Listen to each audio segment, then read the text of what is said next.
Well, hi, good morning and welcome to my shop. We're going to replace the capacitor that I found to be defective in this radio with an alternative. Now here's the bad guy that I took out. You can see he's missing one leg. In fact, the lead has come out from right inside the capacitor, short distance. I could stick a pin up in that little hole there. So I don't know what happened to this capacitor. Maybe it was mechanically disrupted somehow, perhaps even by me as I was installing it. But I noticed I haven't gotten any comments about the really strange voltage reading I was getting off of this capacitor, the 0.331 or whatever it was, volts. Where was that coming from? I'm real curious about that. But aside from that, it's just a bad capacitor. Now, let me flip to my other camera here so you get a look at what's going on. So the two spots here where I'm going to be soldering, one is right here, something funny going on there, and the other one is I think right here, right in through there. So when it comes to this, what you can see just under the solder where the trace is lifted, right in here, that's the lead that pulled out of the capacitor. Now it's sitting in the hole, kind of making this a little bit difficult. So I got to get that out of there. It appears to be popping through from above. Let's see if I get a look at it up here. Cannot see a thing. It's very, very awkward to see this.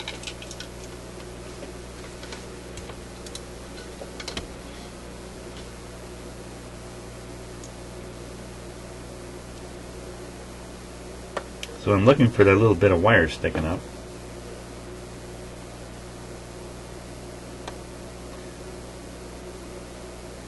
I don't see it at all. I'm not looking in the right spot. I find when I put my finger at, like I'm doing it, at one side of the board, I can look on the other side of the board and I can imagine fairly accurately where my finger is. And that helps me locate things. So. No. It's not helping me in this case.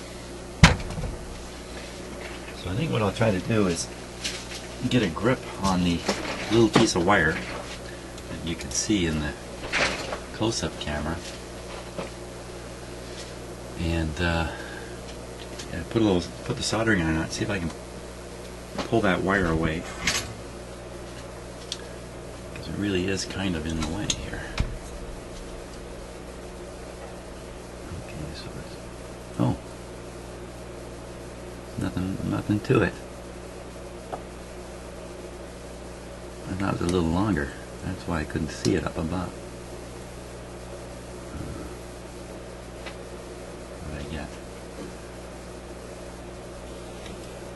Pile of nothing. Okay, so what I'm going to do, I'm not going to play around with this too much more. I'm going to leave it like that. Push the lead through and we'll be able to solder it back. It'll be a little bit messy, but it's going to work. The more I fiddle around with that, the more trouble I'm going to get into with it. So what I do is, from this side of the radio where I can see, I set up the dimension of the capacitor's wires.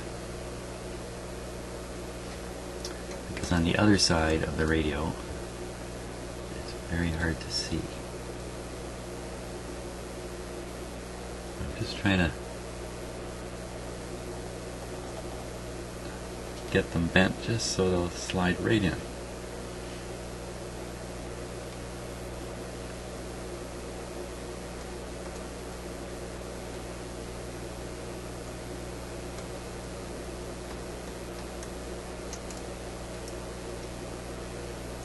Subtly bending them slightly.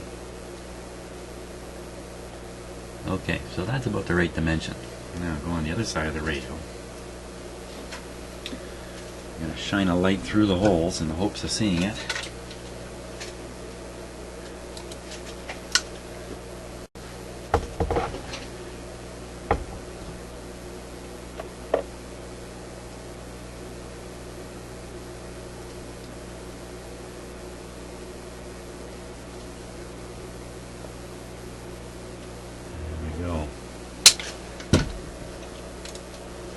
There they are.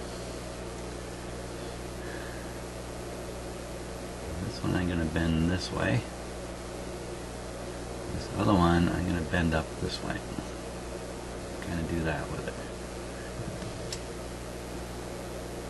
Could really just pull this piece right out of here, you know.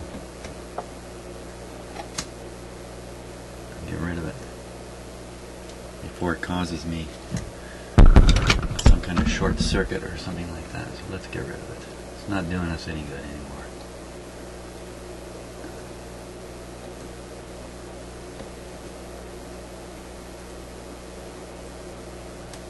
There we go. I'll just bend this up here. It's just fine that way.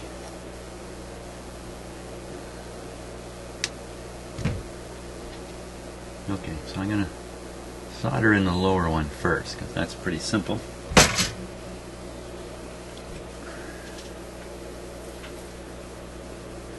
And they're both pretty simple, aren't they, really?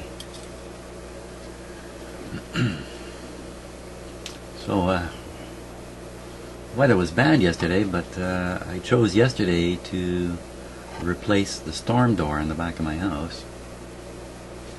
I've never done that before. So sometimes I'm thinking, gee, I should be videoing everything I do, because there's a story every time I go to do something. And I won't go into all the stuff that happened, but you name it, and I did it to that door. But I got it installed before the rain came yesterday.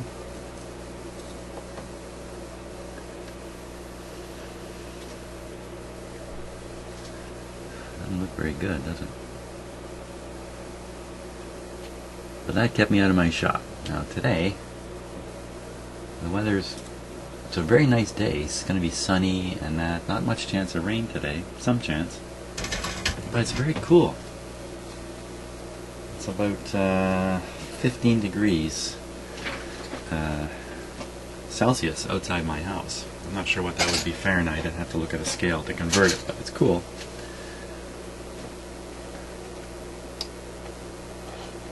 Okay, nip off that excess lead there. With any luck, this radio is ready to go.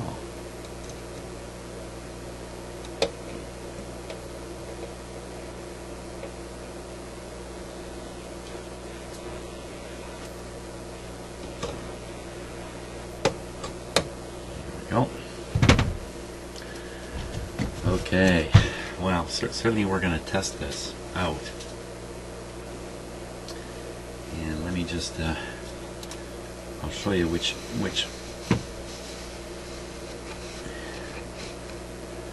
capacitor we just changed.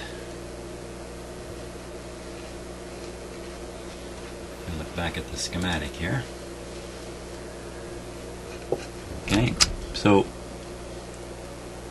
this grid should be 0 when measured 0 volts to the chassis, and maybe ever so slightly negative, but it should be basically 0 volts to the chassis. The cathode has a voltage drop on it. You can see it there, 7 volts, and that effectively biases the grid 7 volts negative to the cathode, which is where the negative bias comes from. But when I measured this, I saw 12 volts positive. And it took quite a while to build up on there too, which really implicates this capacitor. And this capacitor, you want 0 volts on this side. That's what this resistor is here for. It's any leakage. I mean, there's always some leakage through these things. You know, nothing is perfect. A tiny leakage coming through here is bled to ground by this big resistor, keeping this thing at 0 volts. On the other side of this capacitor is the B+, in this case not very much, 70 volts. Typically the other side of a blocking capacitor you've got 200, 250 volts. So it's quite a bit of pressure across this capacitor. So I replaced it, you know, and I replaced it, and immediately I assumed any problem here is now gone because I put a new capacitor here. I never checked this again. And off I went. I think I used the word parade. Off I went on a parade around here trying to figure out what's going wrong, going all over the place. I'm quite resistant to returning to this component. I mean, I'd already fixed the problem here. Why would I have to fix it again? Well, as it turns out, this capacitor was a dud. I still don't know really, here it is here, I still don't know really what happened with it. And when I'm talking away here, I have not turned on the radio and tested it to see that the new replacement of that, just put it now, is going to work. But what I did do is, with this capacitor out of the circuit, I tested the radio. It's the very end of my last video, and I found the potential on this grid did not go up. Of course it shouldn't go up. If it went up, boy, that would leave me scratching my head about what is going on here. It did not go up. It become more positive, really proving this capacitor was a pile of crap. So new one's in there. That's the story. This is the simplest. Yeah, I recommend to anybody who has an amplifier or a radio, of course radios have amplifiers in them, that you always look at the final output stage. Always find this grid, always check it, and see that it is negative to the cathode. Some number of volts, something like that. 3, 4, 5, 10, something. Something's got to be there. Because what can happen with these tubes is just like this one. If the plate on this tube had not glowed red, nothing would have said to me that there's a problem with it. It's going to sound fine, it's going to work fine, but this tube's going to cook. Even if it's not red hot, it's still too hot, and you're going to cook away the output tube. And this is probably a common thing going on in lots of amplifiers and radios. And all you got to do is just get your own meter in there and check this, and then change that capacitor. Well, they do it with a good one, for crying out loud. By the way, just while we're talking about this, another very common problem in this cathode biased output tube is this resistor. Very often will go open, and this capacitor. This capacitor could short, or more likely it loses some of its capacity and it cannot bypass this resistor possibly, and you get low output because too much of the output's being developed across this resistor then if the capacitor isn't doing its thing. So that's a bit of a story on the output side of things. Hey, let's try this radio. I think why am I sitting here talking when I could be playing? So I think the radio is still completely safe and secure, ready to go.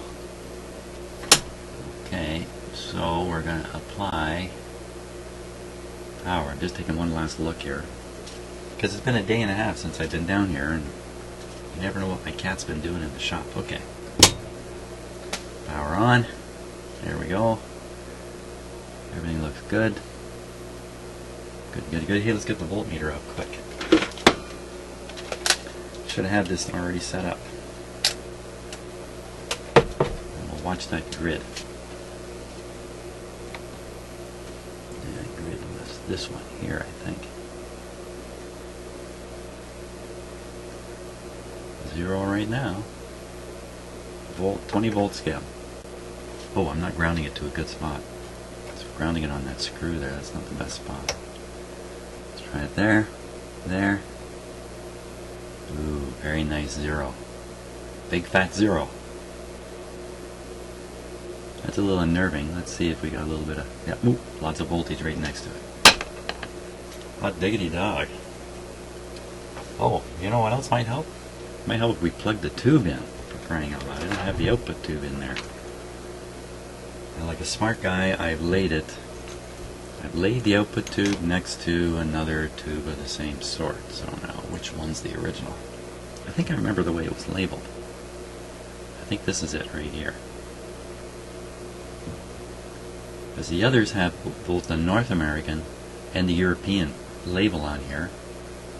But the tube that came out of the set, the one that's got cooked, just has the American name, 6GW8. Well, let's stick them in there. I think I'm going to turn the set off. It's not really necessary, but... Oh, hold your horses, everybody. Back up the bus. Back up the bus. I forgot something. I tell you, I've never forgotten anything before. It's the first time in my life. ever forgotten anything. It'll take me a long time to get over that. Okay, so now another suspicious capacitor was this guy here. He's the blocker for this grid, blocking this, whatever this is back here. This is a very specialized capacitor. It has a shield built into it, and that's what this dotted line is. You can see going around, goes to ground. So it's actually a regular looking capacitor, but it actually has 3 leads coming out of it. The 2 regular ones and this extra ground one. Now, being the clever guy I am, I did not cut this thing right out of the circuit. I lifted one leg for testing purposes. Good move, because I don't think there's anything wrong with it. And I certainly don't have a shielded type capacitor to go back in there. I don't carry those kinds of things. And how important is the shielding? Wow, there must be something really important about this particular capacitor. So let's put it back in.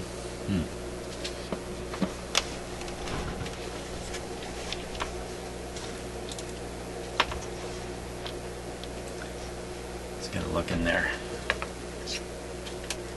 Now, it won't do any harm with that capacitor out of the circuit. No harm at all to the radio. It's certainly not going to work. There'll be no signal fed into the final stages. It's just going to end at that capacitor. Okay, so let's see how I can I get a camera in there?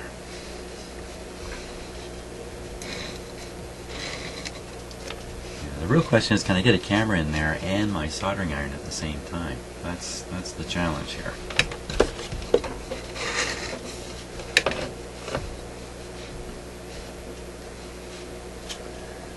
The camera's helpful in this case for me too, because it's very hard to see what's going on in this radio.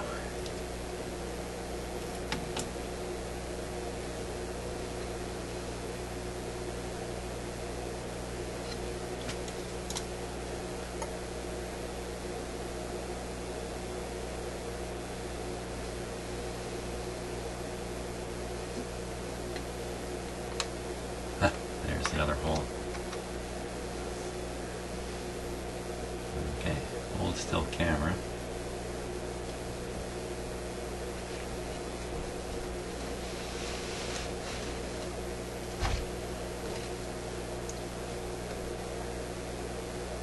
As soon as I get this set up, well, I'm not going to have any room to do any soldering here. I'll focus it.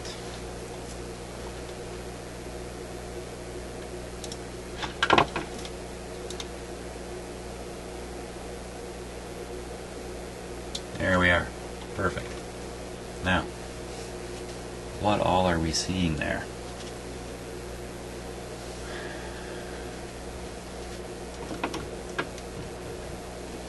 So here's the capacitor right here. Of course, there's the lead to it just hanging in space that we're going to plug back down into the hole that's back here. Not that hole. That one right there. Bingo. Amazing, I got the screwdriver to go right into it. So that's where we're aiming that lead. Now look at the other side, you see this thin lead, and you can actually see the dimensions of the lead as it travels under the shell of the capacitor. You see the shape there a little bit?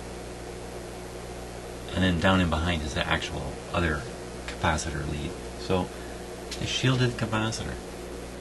But that's not all that they've done here. This wire, this one here, that's popping up through the hole, the ground part of it is also disconnected. Here it is here. The other side is connected. This lead was carefully bent up and over the capacitor. And then where was it connected? Oh my gosh. What was it connected to?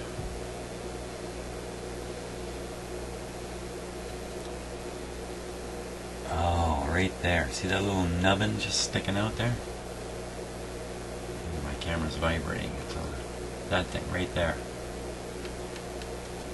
That little nubbin is where I have to attach the ground. My camera's vibrating. It's way out on its big camera boom here. Okay, so there, now we got everything. Everything in view. In the camera, but with my eyes, I can't see anything. My camera's totally in the way. Here, take a look. So, well, let's put them both up there. And I'm going to shine my flashlight through the back just to verify that other hole is the hole.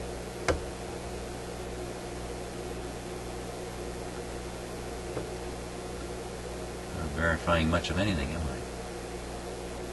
That's got to be the hole there.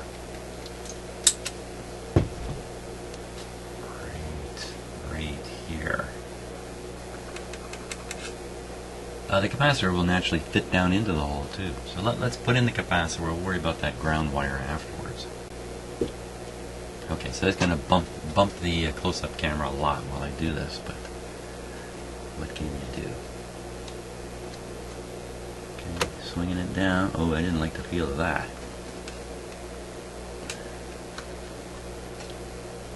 Swinging it down towards that hole. Oh.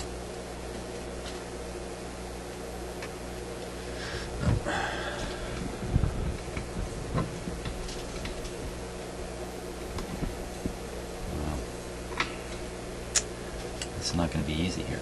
I can't see that hole at all with my eyes.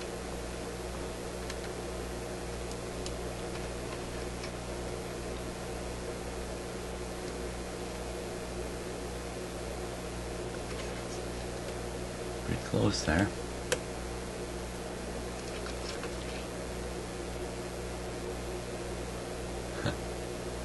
Not exactly bent in a favorable shape, is it? How am I going to do that?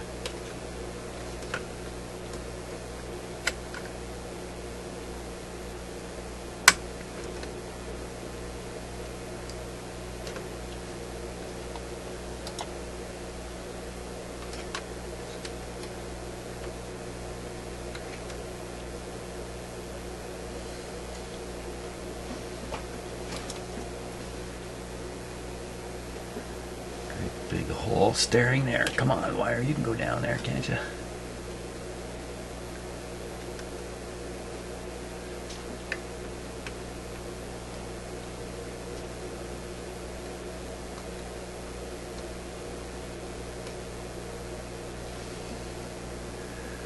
You know, the thing about these, of course, you can't be bending them too many times. Any lead, of course.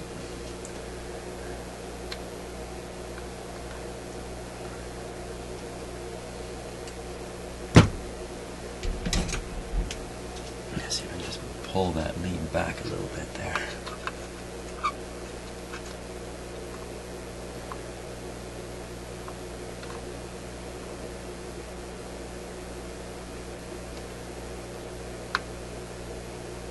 You know, when you're working and not looking directly at what you're doing, because I'm not. I'm watching this in my computer screen. It's interesting how much harder you have to think about every little move when you're looking at things directly.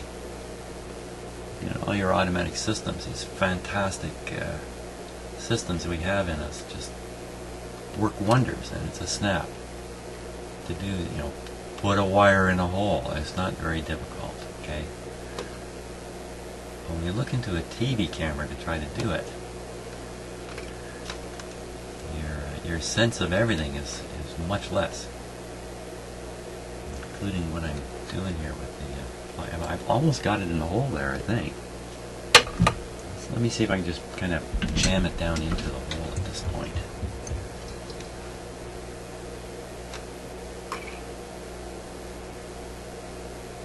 Just get some jamming force onto it here.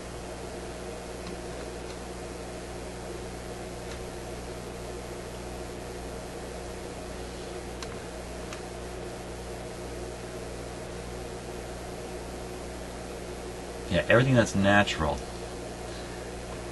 by looking straight at it, disappears. Is it going in? What happened?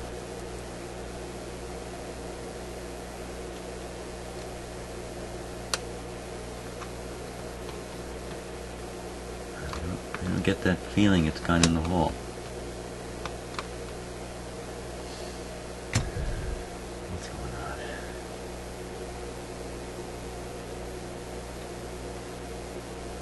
looks like it's right there, doesn't it? Right there, but you know, the angles just aren't right. As I try to push it in, it's more or less delivering its force against the side of the hole. I don't think it's actually driving down into the hole. Oh, just popped out. Yeah, that's a good sign. Let's pop it back in there. You can actually see the hole there. Look at that. Maybe there's a little bit of wire, you know, or a solder left on the wire. Maybe it's come through already and I just don't realize it. See if I can give it a little bit of pliering. Plierage here.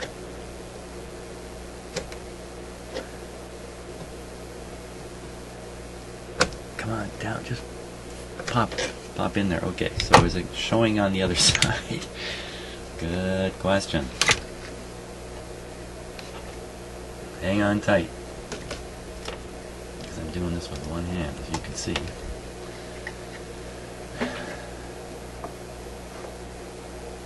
Okay, well, where is it?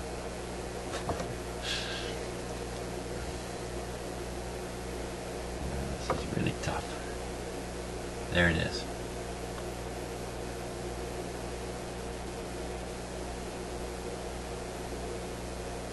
Where is it? Okay, so it's above where that wire. It's above. It's above.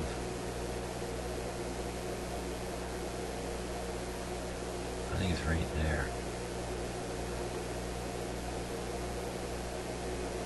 Where?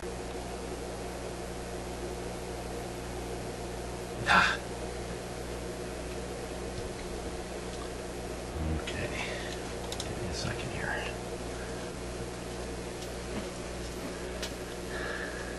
Spend all day trying to put a wire in a hole. Oh, that gave me the positive sensation there. I think we have it. Let's take a look.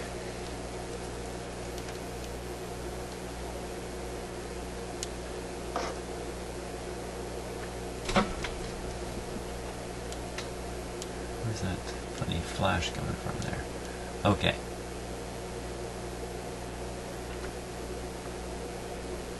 I'm trying to wiggle it. Yeah, you know what? I can't make it out in the camera, but I'm pretty sure it's come through. So let me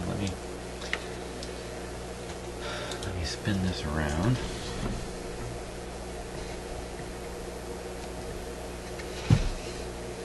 I'll set the little camera aside for the moment.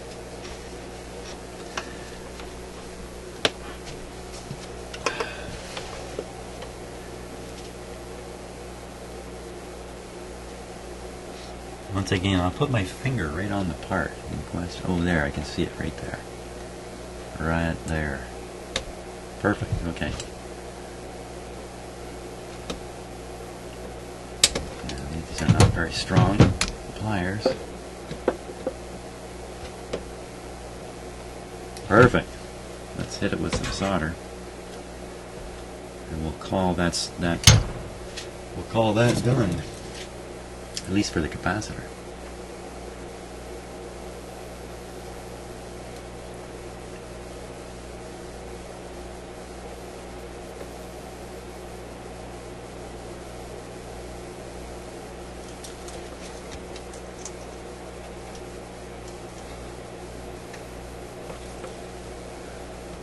Funny how when you're doing this work, you just look away for a moment, and when you look back, you have a great degree of uncertainty about, am I looking at the right thing? So, okay on that. Okay, let's take a look at this looping ground wire here. Get my radio on an angle where I can see it very clearly. Right here. Okay, let's bring around. Bring in the camera crane.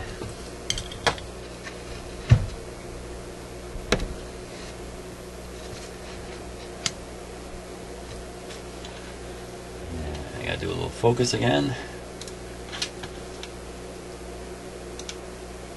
As I've said many times, this camera has autofocus on it, but it tends to hunt around too much.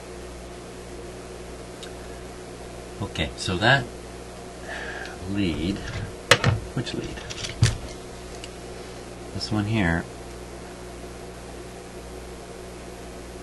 was over top of the capacitor in an attempt, I think, to increase the amount of shielding. That's what I think is going on there. I think that's why they've done this. So we certainly don't want to undo it. Now this wire normally is fished around the back of the tube. Let me pull it up here a little bit. We'll get just, up to a millimeter. It makes a big difference when you're doing this kind of stuff.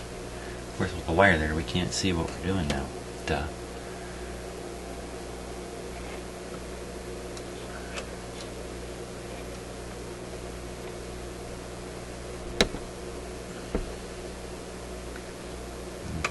When you cut a wire, I think I cut that one away, it's going to be exactly the right length to go back to exactly where it was. But that's actually not so good because you need a little bit more wire for contact and overlap.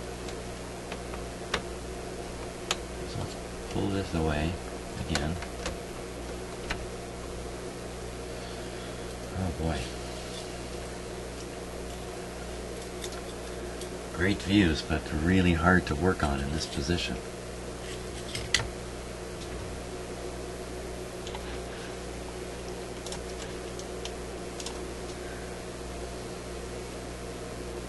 Okay. So at this point I got to hold three things. I got to hold the soldering iron, I got to hold the wire, and I got to hold the solder all at once. I'm kind of limited to two, So see, normally we'd have enough wire, we could twist it around the contact point and then solder. I don't have that luxury this time. What to do? Well, there may be enough existing solder. Let's throw a little solder on it. So, goop it up with a little extra solder. And then, wow, the soldering iron's very hot.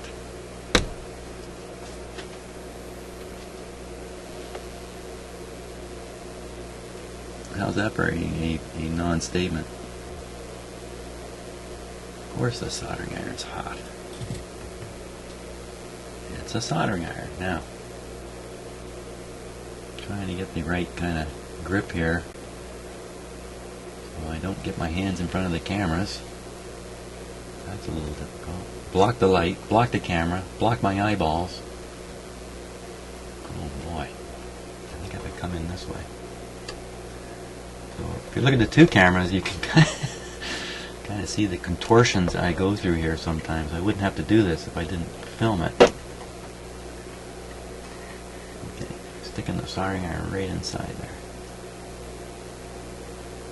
Which on a close-up camera you can never appreciate. Oh, geez, the heat coming up off my soldering iron is cooking my fingers. Oh, wow. Let's see if we got it.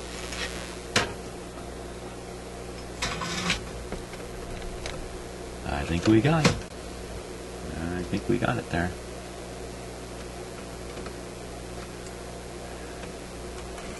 And now, right before your very eyes, I'm going to plug in the tube.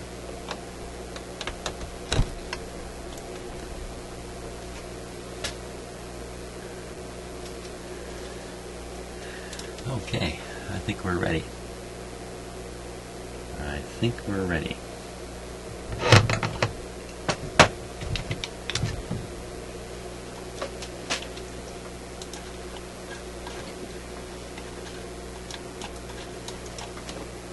I gotta do a little bit of cleanup here because I got tools everywhere. And it's always my practice before powering something up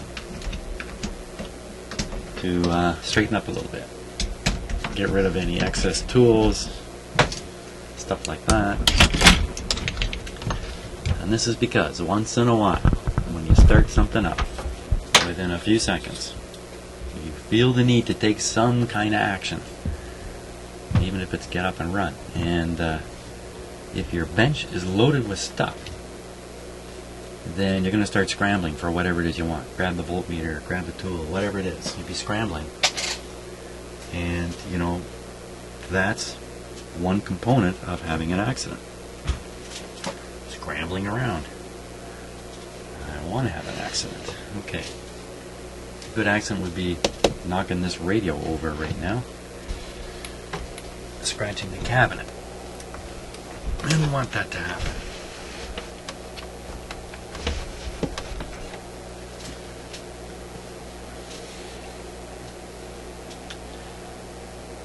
Okay, we're going to have to test the...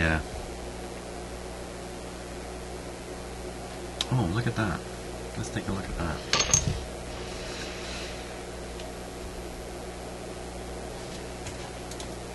Okay, so what I'm interested in here, this resistor I put in.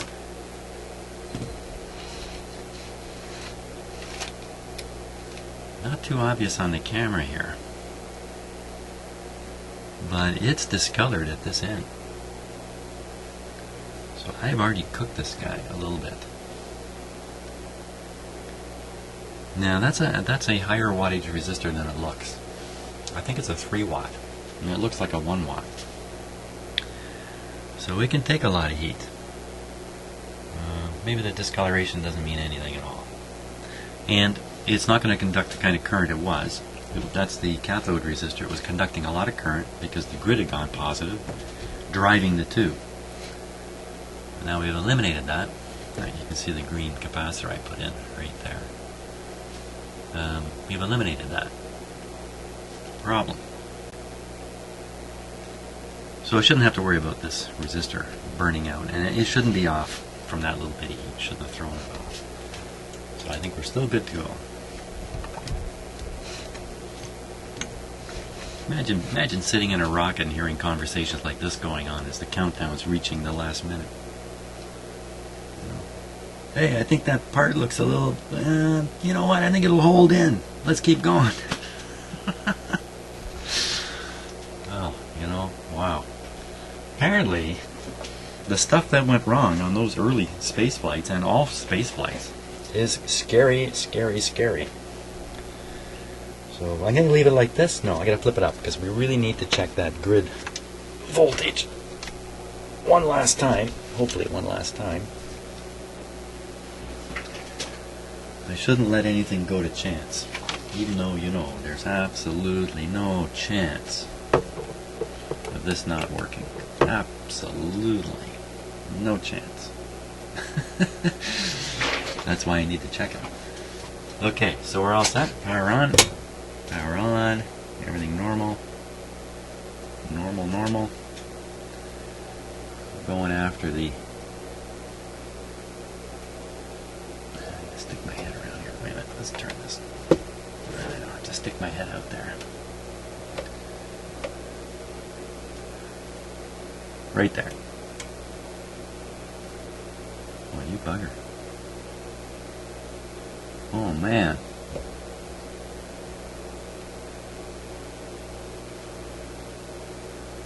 Come on. It's going up again.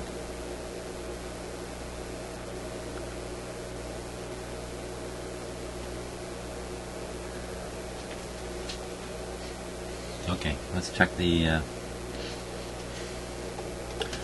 cathode. Oh man, quickly check the cathode. Now we got this on restricted power, so we don't have to worry too much.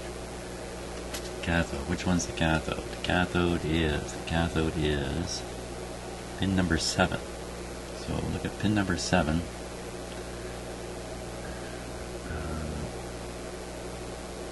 1, 2, 9, 8, 7, 9 volts. That's correct. Look at it. Can you see it going up? Watch. 8, 4.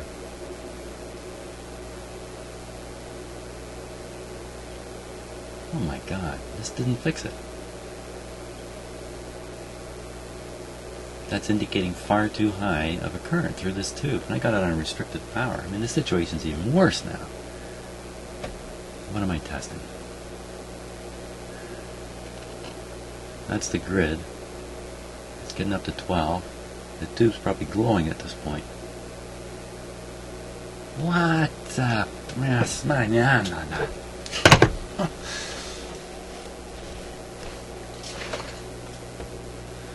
No glow on the tube. Holy smokes.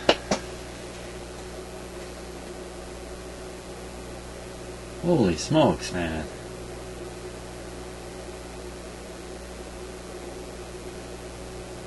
Okay, let's try the grid, the other grid. This is a double tube, so it has two grids. The other grid is, I can't even read it. A frustration. I'm feeling frustration here. Frustration tinged with anger.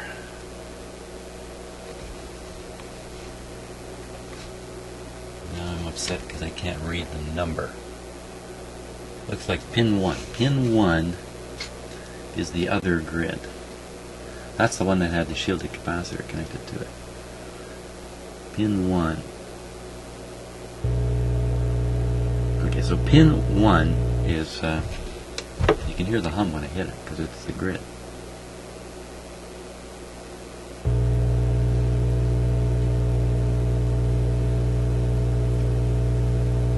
Minus 0.3 to ground. This particular one, you know, that's good. That's pin 1. Pin 9, 8. Pin 8. What is pin 8? Pin 8, yeah, that's the grid, the other grid. And it's gone positive again.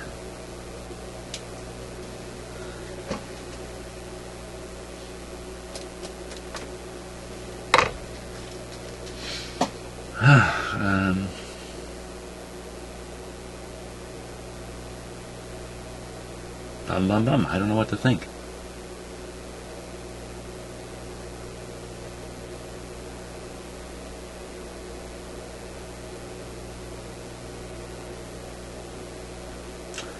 Well, let's change the tube out. Let's change the tube. What about the bad capacitor I supposedly had? The brand new bad capacitor. Maybe it's just me. That could just be me. You know, you get hopeful in this kind of work, right? You sort of get onto something. You go, yeah, that'll be it. And then you stop thinking. And, we'll put in another tube. Okay. Let her rip. I mean, a short inside the tube? Something like that? I don't know. Back on the grid.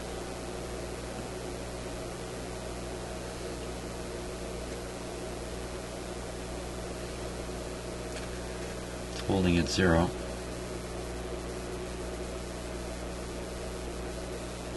But we gotta give this thing a long time to warm up.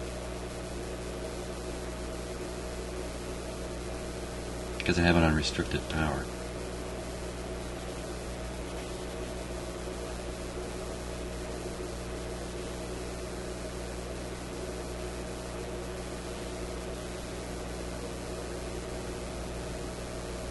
Nothing's happening.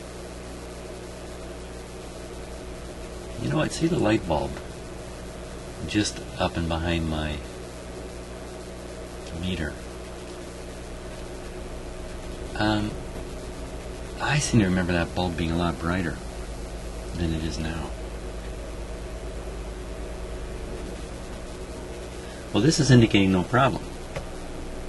I'm really, come on. Now I got the EBGBs here.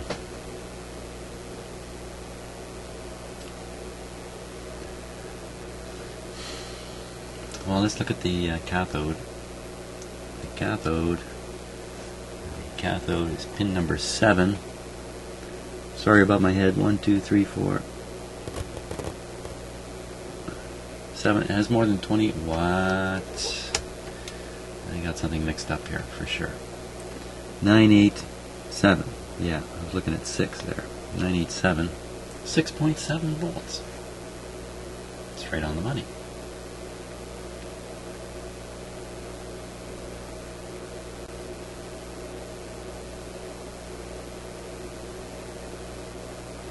When I get silent, it's because I don't know what to think. I just don't know what to think. Bad tube?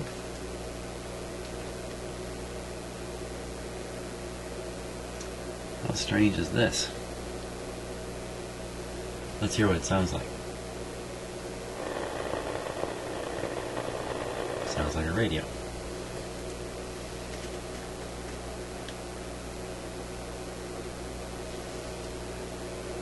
Okay, give it a little bit more time.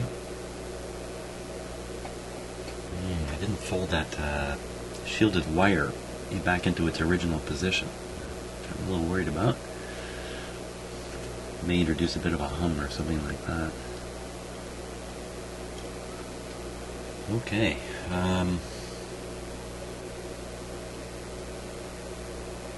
One tube positive grid. Another, maybe it's a leak inside the tube. You know, when you look at, yeah, it's not hot anymore. The tube has all kinds of black staining from electrons or ions or who knows. Whoa, so much for that one. Who knows what's going on? I don't. It causes these black stains on the inside of the glass. Well, that stuff could be, it's forming on the inside of the glass. It's probably forming on the inside of the plate and everywhere inside this thing. Who knows? Maybe that stuff is carbon, maybe it's conductive. Maybe in the long run you build up a conductive carbon path in these tubes. I don't know. Sounds like a good theory.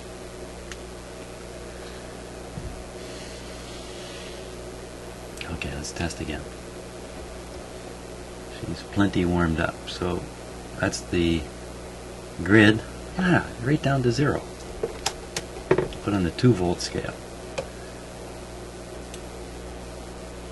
Virtual 0.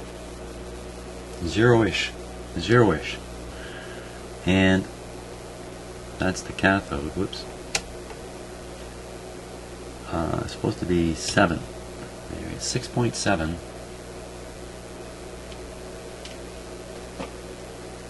Wow. Okay. Is there something wrong with the socket? And I've been plugging tubes in and out and affecting the socket? I can't imagine that. I've heard of it. I've heard of things happening to sockets. Shorts and stuff like that. But for now, it appears to be working. Oh, I better not put that away. I gotta put it on full power. Let's see what kind of damage happens there. So, okay, full power. Full power. Okay, grid bias. Well, it certainly isn't showing 12 volts there, is it? And cathode bias. Okay, it's gone a little high. It's supposed to be 7. Higher is better. Higher restricts the current through the tube, in this case. It means it's a greater bias on the grid, relative bias on the grid. I'm hearing something coming out of the speaker now.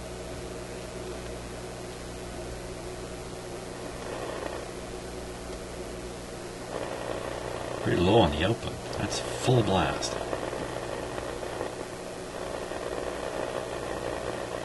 I may have just stuck a good but weak output tube in there.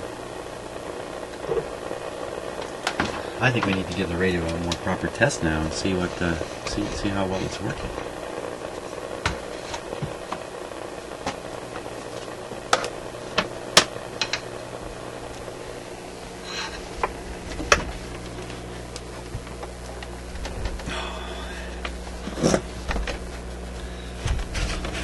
Such a wonderful looking radio.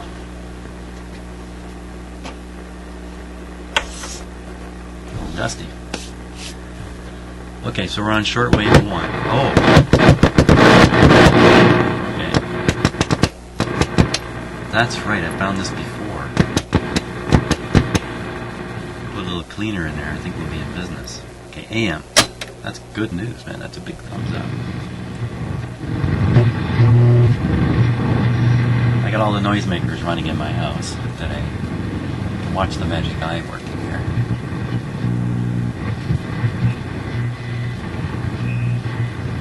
And this crazy dial goes the other way. So the low end of the amp band is here and the high end's down here. So I'm in near the end of the high end. I'm right up here. You can't see the pointer there.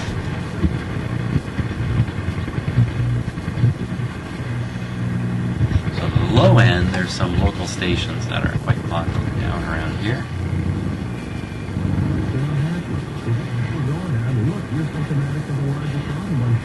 Talk radio.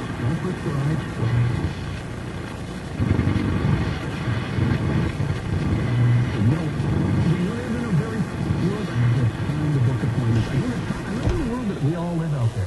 I am stuck on highways. I better get answers right away, not get promises or thoughts.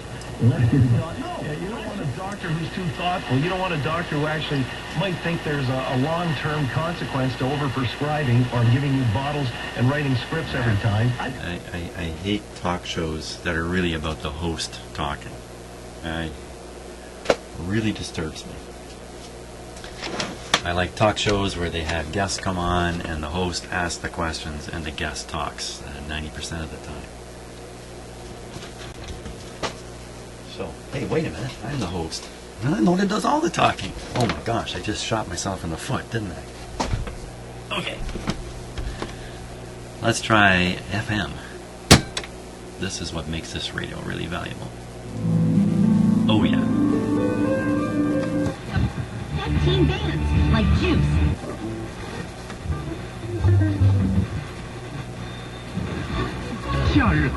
Sunshine Generations 画出青春的彩虹。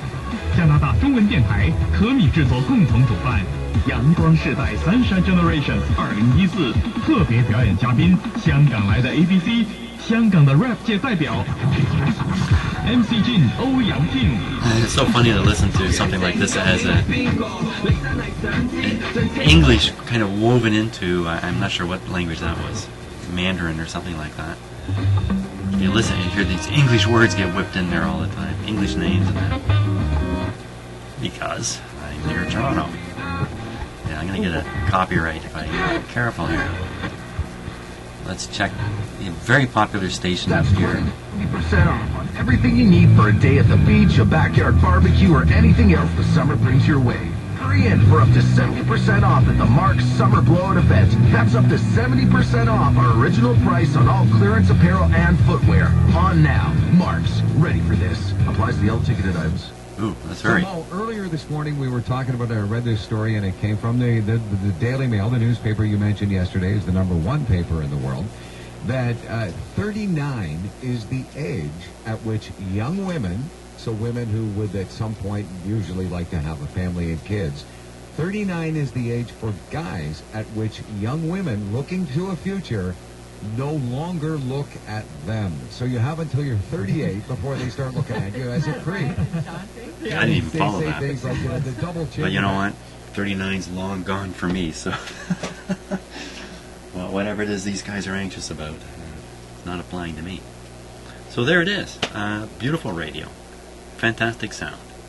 AM, FM, everything working. No longer has a glowing output tube. After all that craziness. Now I don't know what was going on. It looks like tube was implicated. Cathode resistor was implicated. I don't know. I don't know what to make of it. But she sure is working nice now. So one mug up. And I think we're on to the next radio, which my next radio is something the same and totally different. It's a European radio. It would be similar to this a little bit, but it was made in East Germany. I've never had a East German radio in here. So this would be East Germany when it was under communist control. So let's get that in here. And I think I can set this guy aside and call it finished. Fantastic. Thanks a lot for watching this.